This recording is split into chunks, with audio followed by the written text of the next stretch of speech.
Well, hi, everybody. My name is Chris Rich, and I am the CEO and Executive Director of the National Celiac Association. Welcome to NCA's first ever gluten-free cook-along event. Tonight's going to be a fun and informal gathering where we're going to have the opportunity to cook dinner together, as well as, enjoy being a part of this wonderful community. So I don't want anyone to worry if you spill an ingredient or if a piece of protein slips out of your hand. Remember, this is fun. This is something that we want to do for fun, to learn, but also to make a dinner that you and your family can enjoy together. I want to say thank you to the sponsors of tonight's cook along, Sanjay and GF Jules. Again, we truly appreciate their support of NCA. So, enough of me talking, right? I'm more than happy to introduce to you Shay Ryan. Shay has been a meteorologist and a regular host of food cooking segments at local and national news stations for the past 20 years across the United States. She is currently at the ABC station in Tampa, Florida. So we're very happy that there's no hurricanes there right now, so she can be with us tonight. After being diagnosed with celiac disease in 2012, her passion turned to developing gluten-free recipes for a food blog, but also her cooking segments became gluten-free, and she's most recently been named as the editor-in-chief of Gluten-Free and More magazine. Assisting Shay today is Katie Rich. You'll notice that my name says Katie Rich, but yes, Katie is my better half, and she was raised in Virginia and learned to cook at the knee of her grandmother. Katie, when our son was diagnosed at the age of 12, she was his champion. She was the one who redeveloped all of her recipes so that we could all eat gluten-free together and he would not feel isolated at home. 3 years ago, Katie pursued her passion for cooking and she became the lead baker at one of our local bakeries. So you're hungry. I'm hungry. So, Shay, thank you for being here. Let's cook. All right. Thank you so much for having me here today, too. I'm really looking forward to this, and hopefully we will all be successful and not drop too much food or burn anything. But I've been told that it's okay because this is just a family dinner that we're all making, and we've got. If you have any questions as you go along, please don't hesitate to ask. And Katie and I will try and give you a couple of tips along the way. We're going to start with the strawberry shortcake because we want to allow some of this to rest and have a moment to bake while we're getting the rest of the food ready. So if you have your ingredients together, what we're going to start with is the actual shortcake. So we start with our GF Jules of flour, and we're going to put that in the bowl. And as you can see here, this is a cup and a half.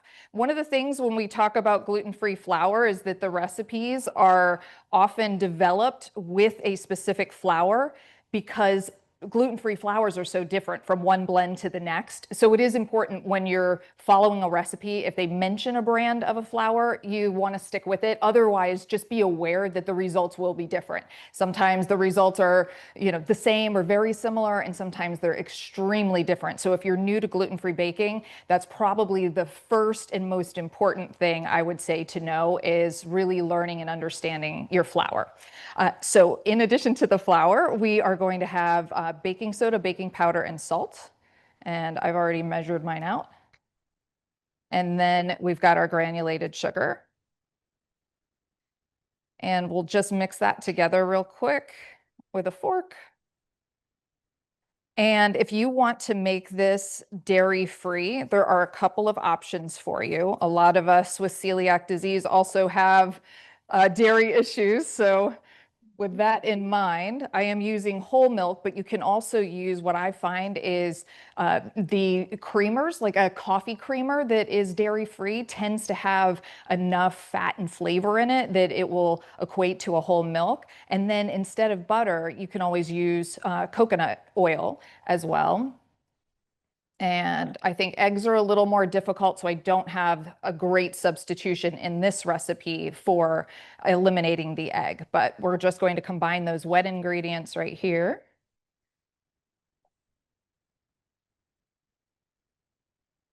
And that's our milk.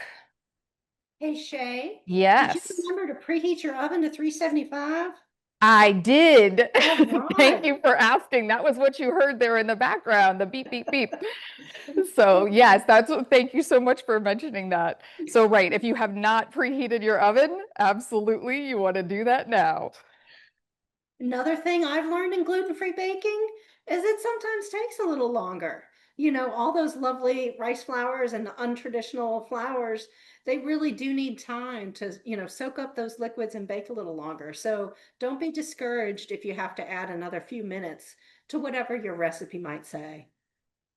Right. And I think that was this was part of your suggestion, which I think was brilliant, is that with those gluten-free flours, depending on how they're milled, it sometimes will be a little bit of a heavier grain.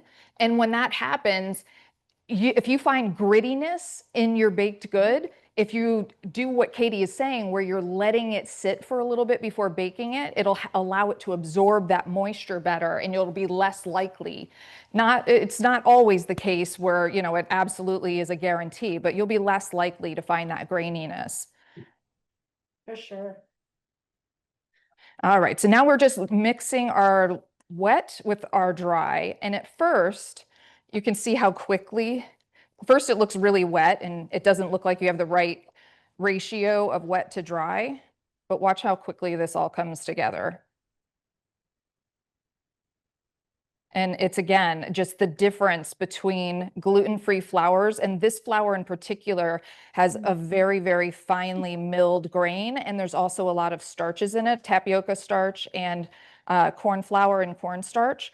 And that tends to absorb liquid much more so than your rice flours, especially a brown rice flour tends to take a little bit longer time for it to absorb. And you can think of that as equate that to how long it takes to make brown rice versus white rice. It takes longer for that grain to absorb all that moisture. So the same thing would be the equivalent when you're making something with a gluten-free flour that's heavy in the brown rice flour. Yeah. So this is going to set now, right? Katie, Yeah. what do you think? How long do you think? I think just a couple minutes. If you don't mind, I want to show my hot tip for how to do peaches in the summer. Yes, yes, let's Okay, do it. okay. Okay. So, we're gonna try and move this around. Sorry, all right, I'm getting my helpful husband here to do this.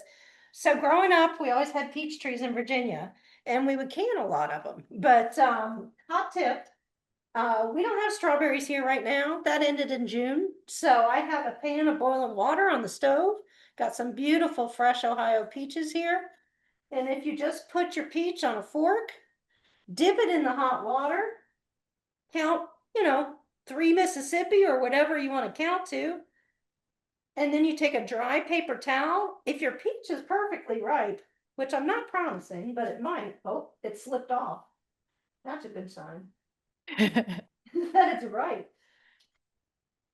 You can just take a dry paper towel and you can see the skin just peels right off like that. It's super easy. So you don't lose any of that fresh, delicious peach. And it just looks perfect. There you go. Yum. That's my peach That's hot tip for the evening. that is a great time saver.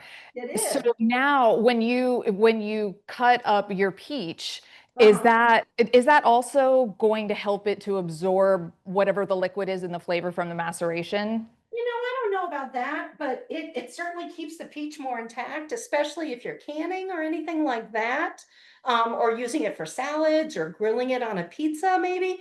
Chris loves to grill a half peach on the grill and then put a little brown sugar and cinnamon on it. So, Mm, but that's another day. That's another that sounds podcast. really good. Yeah, That sounds yeah. really, really Well, good. show us what you're doing with the strawberries. All right, so this part, super simple. It really doesn't get much easier. So as Katie was showing you too, you don't have to use strawberries. If you've got fresh peaches, by all means, use the fresh peaches. Otherwise, any type of berry, I cut them small just because they're going to be on top of the shortcake and it just makes it easier, I think, to eat them. You can use a tablespoon up to 2 tablespoons, I would say. Otherwise, it might be getting a little too sweet. But it just depends on how sweet you like it and how sweet your berries actually are. So you might want to taste a little bit of it. But what will happen is the strawberries will start to break down and it'll create its own little natural syrup just by putting that bit of sugar on it. And then you can let it sit in the refrigerator while you are making your dinner and waiting for dessert. So just put the lid on, pop it in the fridge, and then we'll move on to putting the biscuits on the tray. That is correct. That is correct. All Same right. thing, just add a little sugar to my peaches, even though they don't need it. It's the way I like it. And yeah, there we go. All right, shall we tray up these shortcakes? All right, let's do it. Okay, and so this was also interesting, Katie, because when I put this together, I clearly have some kind of deficiency when it comes to looking at things and measuring them. So we figured that out when we were cutting and trying to figure out whether it's a ½ inch, a ¼ inch, and the same thing applied as I was looking back over our instructions about the size of the scoop that you use to make the shortcakes. So this is about a quarter cup, and I said a ½ a cup. It's somewhere between a ¼ cup and a third of a cup to make the size of shortcake that I was trying to describe in the recipe. So a ½ cup would be too much. Yeah, yeah. And again, it's family preference, we've all got that kid or significant other that would rather have an extra helping of mashed potatoes than dessert. Right. So this is true. This is true. If you want a really extra big shortcake, that's fine too. You're just not That going is to all get right. 6 out of the batter. Some kids just wait for the shortcake. So this has really thickened up. You can see just how It thick this is. has. It's amazing how fast this absorbed. This Jules flour is really great. I don't get Yes. any grittiness in here at all. It's nice. So this should make somewhere between 5 or 6, just depending on how big you're making them. Oh, and Katie is putting them in muffin tins, right? Well, it's what I had clean today. So I'm gonna try, Chris is gonna try picking up the camera. So this is actually a pan I got from Wilton, and I think it was originally designed for hamburger buns, but it Ooh. is one of my favorite for gluten-free, just because I've noticed a lot of gluten-free baking needs a little extra definition on the edges, that, maybe free form doesn't work so well. So, Yeah. a muffin pan, a bun pan, whatever you might have might produce a taller, lighter result for you. I really like that. And you said that's by Wilton, and you were able to find Yeah. that. You can probably find it online at this point. Yes, that's a good Yeah. way to say that. Okay. That shopping place we all go to online. Yeah, I got a couple of those boxes here at the front door today. Uh-huh, yep. All right. So I'm leaving a little space in between, and I'm using my fingers. I promise they're clean, and I promise my family doesn't mind. I have a question. We have a question game in the chat. If we're Okay. using a muffin pan, do we spray with oil? I do. I jokingly call it hairspray, and we all know it's, the vegetable oil spray. You can also, melt down a little extra butter, pour it in one of the cavities, and run a paper towel around it and, grease it that way. But yeah, a little grease is always a good thing. All right. Or you can use paper liners, Say you're making these to pop in the freezer. I would definitely use a paper liner, and that would help keep it fresher. Oh, that's great. Oh, you know what I just realized I didn't do is I didn't put the vanilla in. Okay. So So there there was it is. vanilla in there. And we talked about this too. You can either use regular vanilla or vanilla paste. Mhm. And the difference really just comes down to the vanilla paste has the beans in it, which Katie and I are both huge fans of. Big fan. We had a Big good fan. suggestion that you can put the vanilla in the strawberries. Oh, yes. I like Yes. that. Or in your whipped topping, whatever you do that way too. So very Yes. cool. Very cool. All right. I think it's time for shortcakes to hit the oven. Yes. Did you want to put sprinkle sugar? I did. So I was telling friends earlier, we're lucky to live by a big Mennonite and Amish community. Let's see, I don't know if you guys can see the sparkle on there.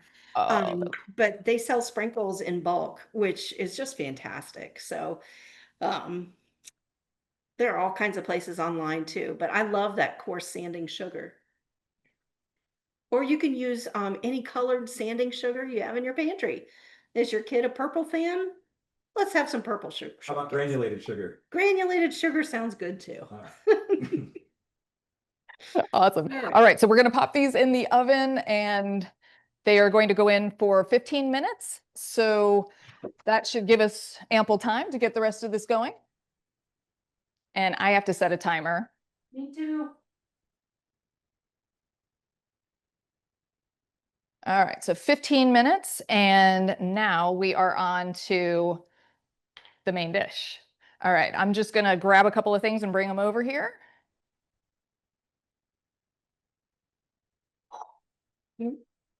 So I am making the fish. We had set out a couple of different options where there was the fish, the chicken, steak, I believe, and tofu. And I made tofu in advance, so we can show you that in a little bit. But for this demonstration, I'm going to show you the fish. And so what I did is I did a little bit of both. Some of our family likes cod more than salmon and vice versa. So a little bit of both. And to keep it simple. So we are more Midwestern here, not near the coast, and shellfish allergy. So we tend to be more land animals. So we are having chicken with green beans, again, just picked this morning, red potatoes and carrots. And my sample one I made yesterday, I did zucchini, squash, and sweet potatoes and pork chops. So Wow. yeah, Oh, that yeah, sounds good. I know. Fresh veggies. How can you go wrong? Yeah. Do you have a garden? Is that where did you pick I your still greens? am good friends with my friend who runs the farm market. So she hooks me up and I don't have to work, which is fantastic. That's really fortunate. Everybody needs a friend with a garden, right? Yes, yes, that's what I need. I need a gardener friend because I can't grow a thing, unfortunately. Uh, okay, so I'm going to do potatoes first. Now, when we were talking about potatoes, the size that you cut your potatoes in particular is going to make a big difference as to how long it takes for all of this to cook. So we really want to pay attention to how thin or thick you're cutting them. And I'd say this is probably a 1/4 inch. Does Yeah, that yeah, that about looks right? like it. Okay. All And right. I'm using red potatoes. So I did just a small fine dice. Um, you know, it says they look beautiful. There Yeah, we they look go. great. Yep, there we go. So I usually start with, I use the same bowl and I start with the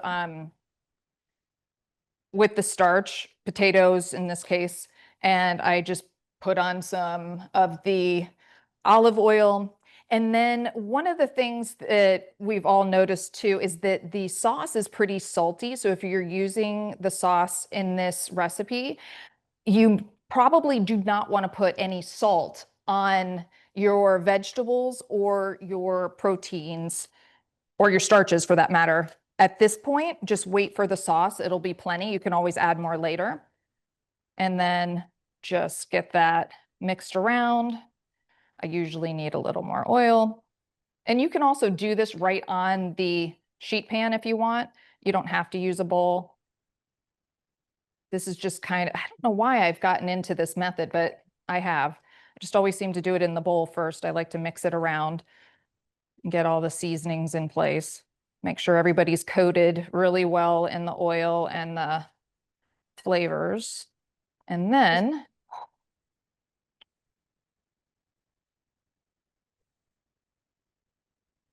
you've got your sheet pan, and I'm lining it with foil instead of parchment because the foil will help to crisp the bottom, where if I use parchment, the parchment tends to get absorb moisture, and so it will make whatever you're cooking tend to be a bit soggier. So I'll put these here. And the other thing that you can do is if you want to put your proteins or your vegetables on different trays, you can always do that. I like to layer the flavor a bit. And this also allows you to, if you wanted to just put the potatoes in first, if you know that these are going to take a little bit longer to cook because of whatever else you're making, you can always throw these in for 10 minutes and then add the others afterward. But this should all cook at about the same rate. So I'm going to put them all in at the same time. Katie, are you doing more than one tray? So I'm gonna do the same tray, but I'm starting with my starch and my chicken because my chicken's pretty thick here. So I'm gonna add the carrots and green beans a little bit later.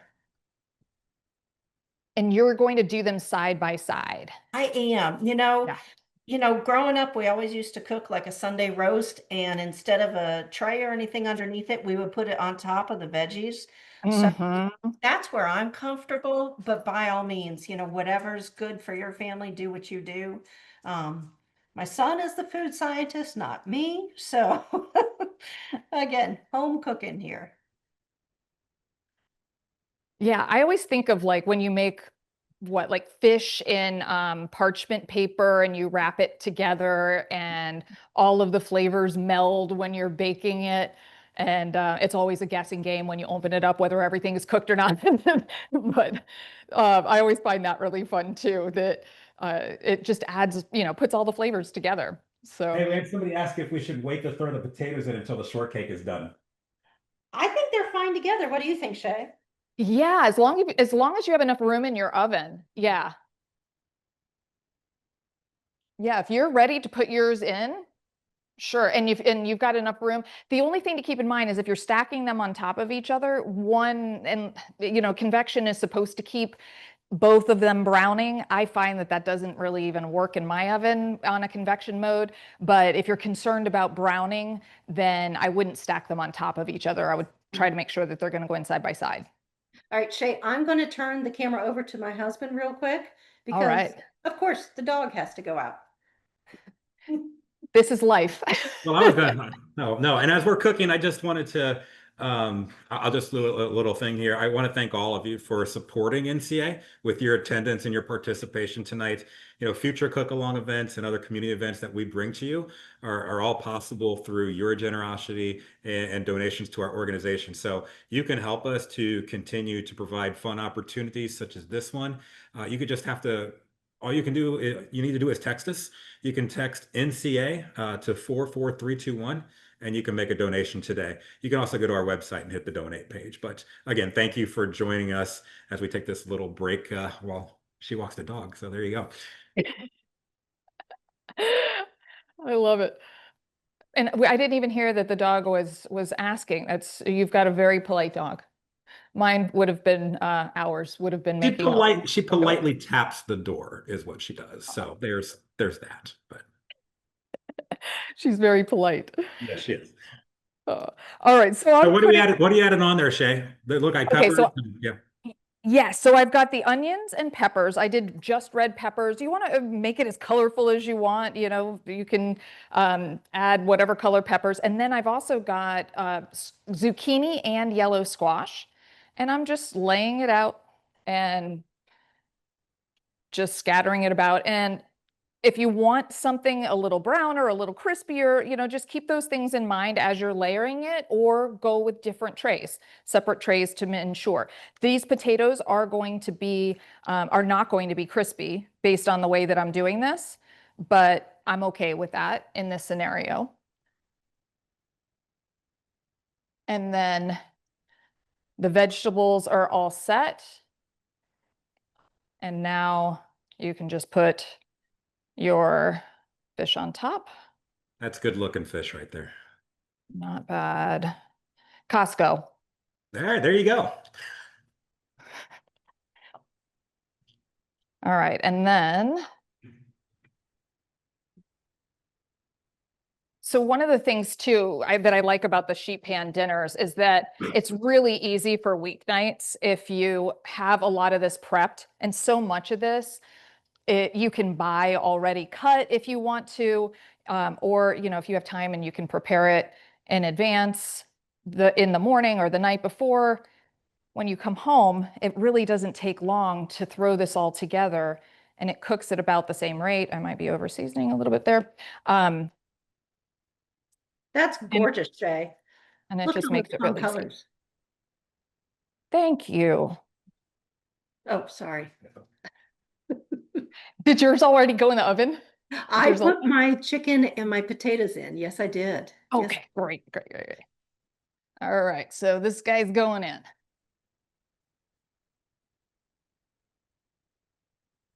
All right, so there's 5 minutes left on the shortcakes, and it'll take about 25 to 30 minutes for the fish. So as far as the sauce goes, one of the things I also wanted to mention, if you're looking for a shortcut, granted, there's the recipe that we provided, and it's just a fairly simple, basic recipe that you can always add and adjust any way you want. If you wanted to put some lemon juice in and take the mustard out, if you want to use less soy sauce or you don't want to use balsamic, there's lots of ways to just play with it. You can add peanut butter if you wanted a peanut butter base in there. But Sanjay also makes a full line of all kinds of amazing sauces now that are gluten-free. And these are just a couple that my family has picked up along the way and that we use all the time. So they now have a hoisin that we use a lot. There's an orange, there's also teriyaki, and then of course a full array of different types of soy sauces that are organic or low sodium, pretty much all of your options there. So that's a nice cheat method if you needed a time saver. But if you are going to go with making a homemade sauce, we've got this, and I've got everything portioned out here. Let's see. And the one thing to talk about with the sauce is when it comes to thickening a sauce that is gluten-free, if this is your first time trying to convert something over from a sauce that maybe you made once that had flour in it, cornstarch is a really great a great use. And even sometimes using a regular gluten-free flour blend will also work if you're trying to make a roux with, starting with your butter and then adding your flour in. That does work. I would say, those are the things that you probably want to experiment with because flour blends are so different one from the next. But as far as thickening a sauce, arrowroot also works. Katie, I wanted to ask you, do you use arrowroot? I do not. And I actually Yeah. use something called clear gel a lot of the time. It's like a super fine cornstarch. I'm not quite sure where you buy it other than online. But you know how when you're using cornstarch, you have to make sure the cloudy is gone and really cook it? Clear gel takes about half the time. Oh, So if you're nice. making a strawberry pie or something like that, it's a really good product. So this is your expert baker tip. That's my baking tip. So Yeah. So, okay. So I'll have to figure that out. I have arrowroot in my house. I know that I've used it at some point because I have the bag and it's been opened, but I don't use it with any regularity. So I hate to try to give you advice on best practices with it. Cornstarch is my go-to. My understanding though with arrowroot is that you don't want to add it in the same way that you do with cornstarch because if arrowroot is heated for too long of a period of time, it starts to lose its thickening power. yeah. So that's all I don't have personal experience with using it, but just based Maybe on somebody science. in our audience. Yes, if somebody knows. In the chat. Yeah. Give us your Yeah. hot tips. I think, didn't people used to use arrowroot on like a manicure if you nipped your cuticle too much? Is that what stops the Oh, bleeding? Maybe. oh, really? Are you Oh, I making don't it know. up? I'm not making stuff up. These are home health remedies. I always just heard rub dirt on it. No, that'll work too. All right, well, let's make some sauce.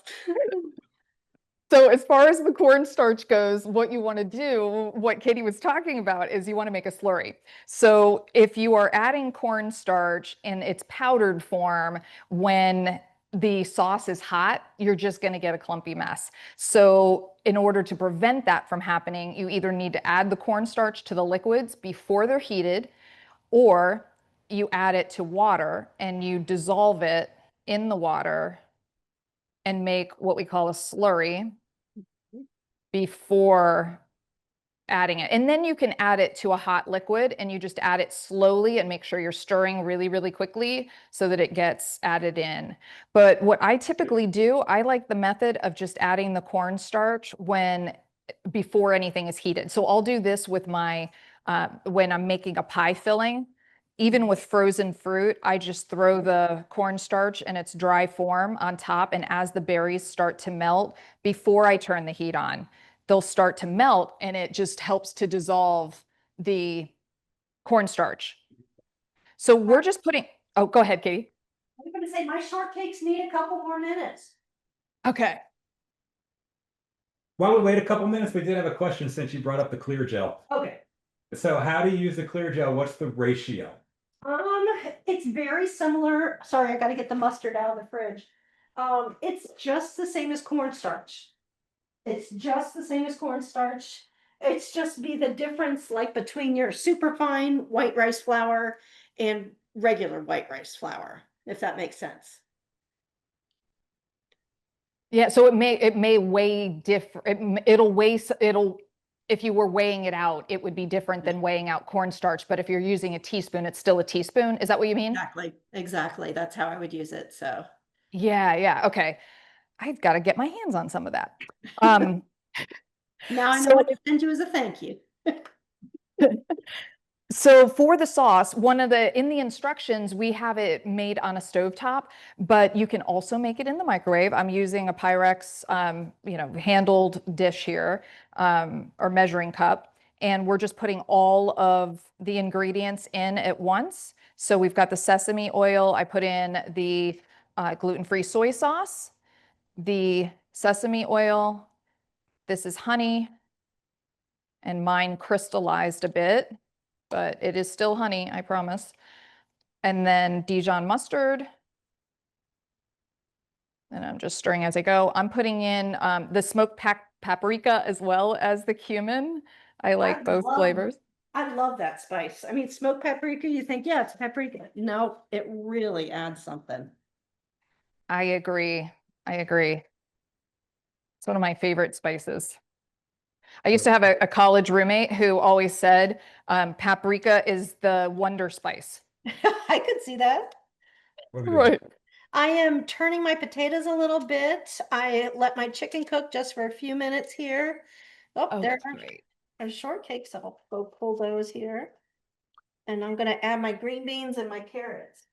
Dog has made an appearance. Yes. Sorry. Oh, what a sweetheart. She's like, what? Chicken? Magic word there. All right, so I stirred my sauce and now I'm just gonna put it, when it looks like everything is pretty much stirred together, just put it in your microwave for 2 minutes. And I just stopped at about 30 and a minute 30 just to check on it and swish it around a little bit. It'll thicken up very nicely. And that's the other thing. I think we had a question about this before we started too. If you don't want it thickened, you don't have to use the cornstarch. So it is perfectly fine to make the same sauce without cornstarch, and then you don't have to heat it. It's just your preference. All right. My honey was a little lumpy. Oh my gosh, that looks great. Those colors look beautiful. Your chicken, your red skin potatoes, your carrots, and fresh green beans. So this Oh, is that looks back in. gorgeous. I think our shortcake should be done. So yes.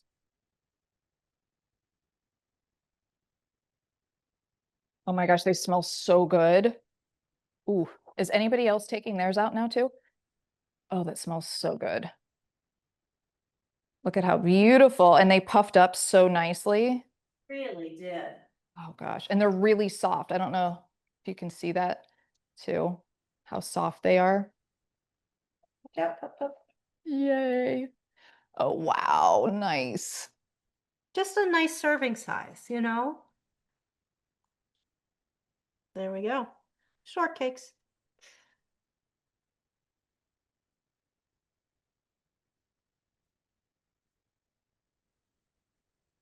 So this is the sauce here. You can see what you're seeing as little dots, that's the fresh garlic that's in there, but it has thickened up. This is a minute and a half, almost 2 minutes in the microwave. All right, Shay, what do we have going on?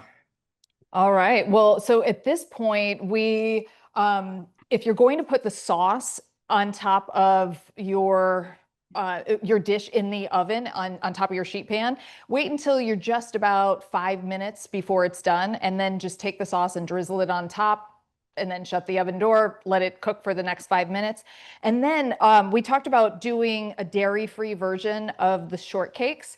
You can either use ice cream or whipped cream. You can make that from scratch if you want using, there's several products now that I've noticed that have come on the market that are dairy-free, that are coconut based, and they're coconut creams that are made ready to whip. And so if you Google it, I'm not sure about the brands at the moment off the top of my head, but there's also, of course, in the frozen section, you can get a couple of different tubs. And then there is also, let me grab in my refrigerator, I forgot to pull it out, a Ready Whip. If you haven't seen it, that is non-dairy. Really? Yeah. I didn't know they were making that. That's pretty cool. Yeah, so it's made with coconut milk, and Okay.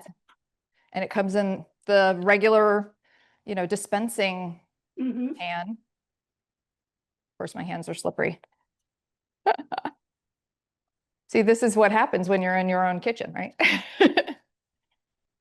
Let's see. All right, so let's see if this will be impressive or not, as far as the way it whips up. Oh, and look at that. That's a nice syrup in the bottom. Oh, yeah. Yeah. Did you get out some of my favorite vanilla ice cream? Sure. All right. Take one of these guys. Just break it apart a little.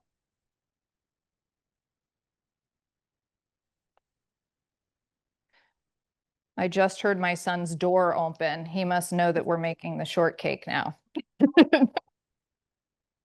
If he does it, the sound of the ready webcam that's gonna cause him to come running. Right. All right, let's see what happens. Oh, yeah. Oh, that's not bad. That looks pretty. Yes. Now I'm Alright. curious. Ooh, yum. Let's find out. That's really good. That's really good. They did a very nice job with that. If you can't tell, it's my first time having it. Oh, Maggie's didn't- trying to help. What are we doing? I am putting vanilla ice cream on top Ooh. because I'm a vanilla ice cream person. That's what I enjoy. Okay, we got some ice cream going there. And then we have these fresh, gorgeous peaches. Look at this, same thing. They got a lot of really good sauce here. Or syrup, whatever you want to call it.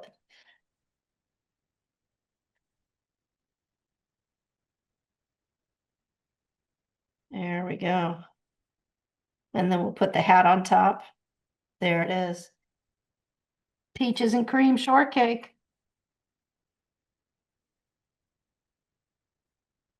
I have to say, Katie, I think I'm jealous. That looks really good. Oh Thank my you God, so much. really looks good. Thank you. I'm jealous you get fresh strawberries in August. Right. Yes. So Plant City nearby. And what's interesting is they'll bring them into the TV station usually once a year when it's strawberry season. Yeah. And they are so incredible. And I didn't know that strawberries could be that good when they come in off of the field. That's why I was saying too, I'm just, anytime you can get garden fresh produce, it's amazing how much hands down. more Yeah. flavor, right? Do you Yeah. want a bite of this, honey? Eventually, yes. I'm eating a bite. Somebody did mention the arrowroot in a comment. They said that they've used arrowroot in baking and thickening a sauce, but not in making a roux. Okay, that's good to know. Okay. Yeah, I could see how that would make sense. Yeah. Okay, I think this is all I'm gonna eat tonight. All right. So how much longer do we have here? Shay, I might show off the one I made last night. Bring it on over. Yeah. Oh my gosh, that is so good. That's really So bad. good. I'm eating in front of my husband and our, I want to get our in there. friend I did. Colin. I think I might have. Do you guys want some? Are you hungry? Where'd I put my sauce? Oh my gosh, that looks great. So this is some sweet potato and a pork chop and some zucchini. And then I'm just gonna drizzle some of this sauce on top. There we go. And we will enjoy that in a couple minutes.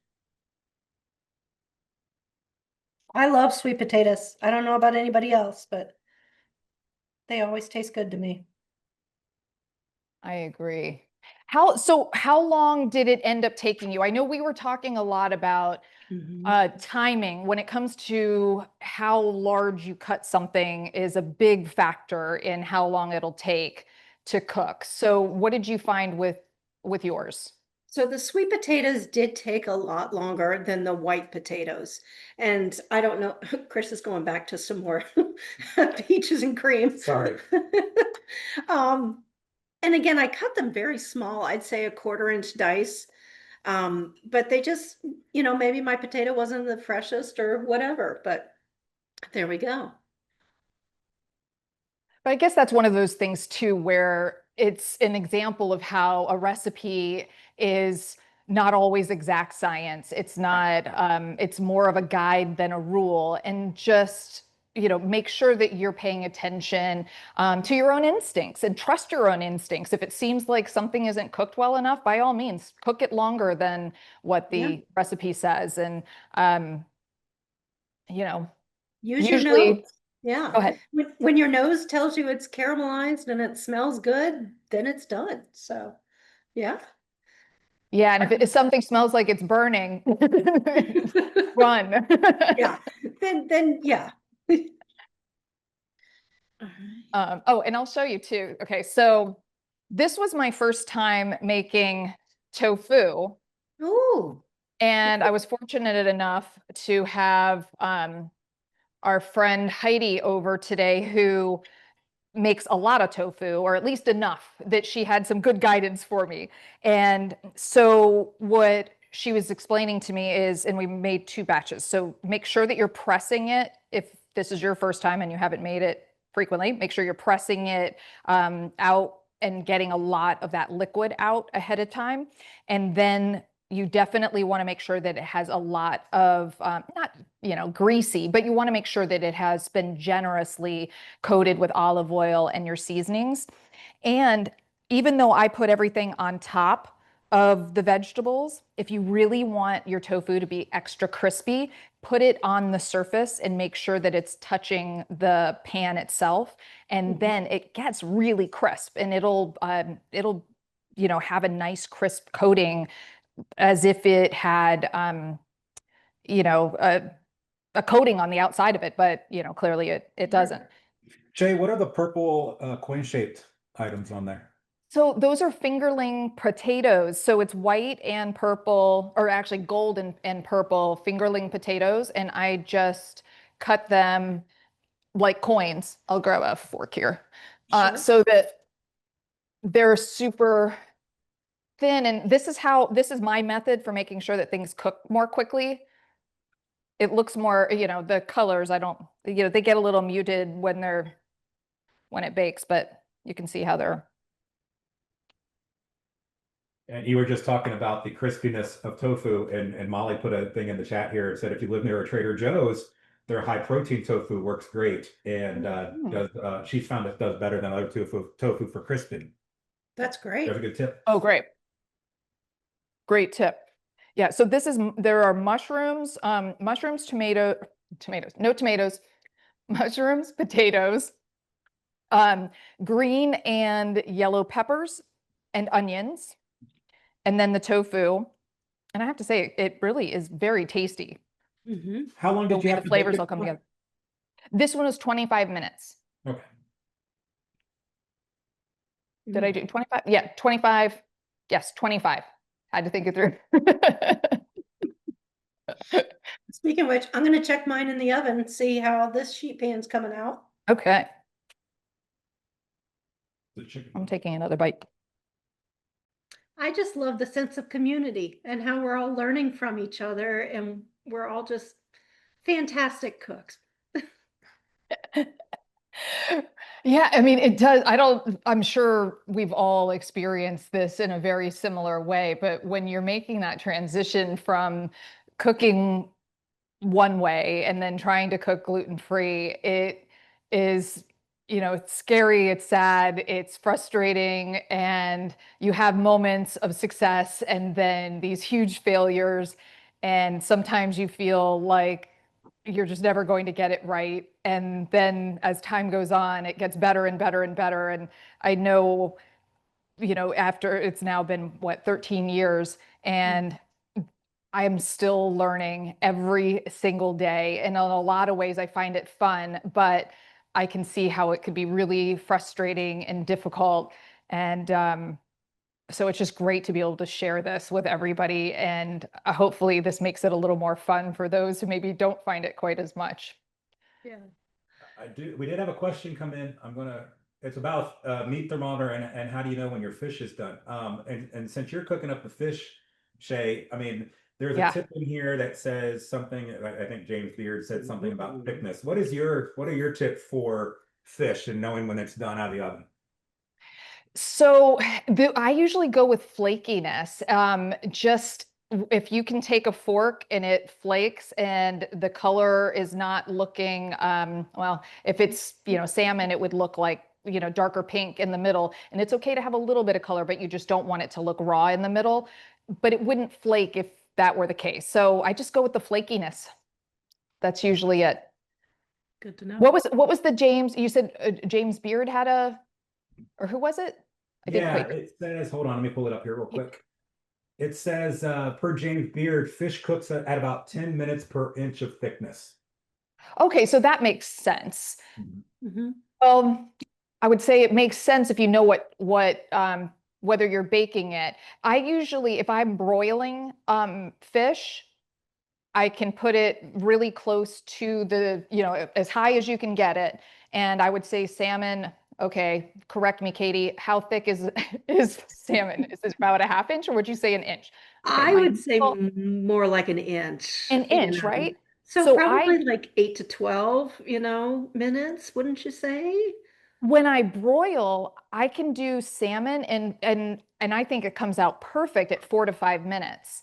That's See? about an inch thick, broiling right underneath the fire, like right underneath the element. But if I'm baking, I would definitely say the 10 to 12. Yeah, yeah. Yeah. Carla has her hand raised. Carla, do you want to Yeah, share? tell us. There you go. Sharing that we live by our meat thermometer, and if Yeah. you get one that it has the little guidance for you on temperatures for like fish and chicken and poultry. Yeah. I could go into a story about the differences between grilling, and we live by this for chicken especially. I have the same one. Oh, that's hilarious. I love it. Yes. So I use this as well for chicken, for pork, and for steak. I've never used it for fish, but why not? I mean, that's a great test and it has all the information right on it. So yeah, that keeps it pretty simple and yeah. Our second dinner came out. I think I'm gonna put it in for a few more minutes, but I wanted to show you guys cooking along, just that, it's okay to cook it for a little longer. The reason I think I could eat it is because my chicken's clear and it's definitely cooked through, but I like my potatoes a little bit more brown. That's just me. All right. That looks great. That looks really good. I just took mine out, and this is the salmon and the cod. And so you can see here with this is actually, in my opinion, I think overcooked. So this seems a little bit dry to me. I probably should have put this fish in a little later, or I could have cooked it a little bit shorter time. So I had put it in, and although the cod looks like the cod is looking better, it's looking more like it held on to its moisture, it didn't get dried out. But so this was in, what did I put it in for? This was 20 minutes, which is way too long. Yeah. So yeah, that's way too long. And it's a little, I mean, and you can tell. So this is what happens But to the we're best of still us, gonna Jerry. eat it. What's that? Oh yeah, we'll still eat it. Oh, You know, yeah. and in fact, when this happens, what I like to do is, especially with salmon, is put it in the refrigerator and put it on a salad the next day and just flake it and put it on and with some dressing, and it's fantastic. But fish is very difficult to get right, and you have to make sure you're paying attention. And I wasn't. There's no doubt about it. It's like we had you talking or something. As we wrap up, I want to take the time again to thank Shay, Katie, for both of them to lead us along through this cook along this evening. Another thank you to Sanjay and GF Jules for them being our sponsors. And a special thank you to all of you for participating. We'd love to see what you made. I mean, thank you for sharing, but if you didn't share, take a picture of your meal, put it on Instagram. Make sure that you tag us. We're at National Celiac. So post it up there. We'd love to see what everyone made. I also wanted to take time real quick. We have our next webinar is coming up on September 10th at 7 p.m. Eastern time. It's called Going Gluten-Free, Off to a Fresh Start. So this is an opportunity for people who may be new to our community or who might just want to brush up on some of the latest information to learn more from our experts. If there's someone that you think you'd like to have more knowledge about what it means to be gluten-free, this is the perfect event to invite them to. So we're going to put a link in the chat box here, but we'll be posting registration information also on our website and our social media pages multiple times these next couple of weeks. So Shay, thank you again. Everybody, I don't want you to let your dinner get cold. So on behalf of Shay and Katie and the entire team at NCA, thanks for cooking with us this evening.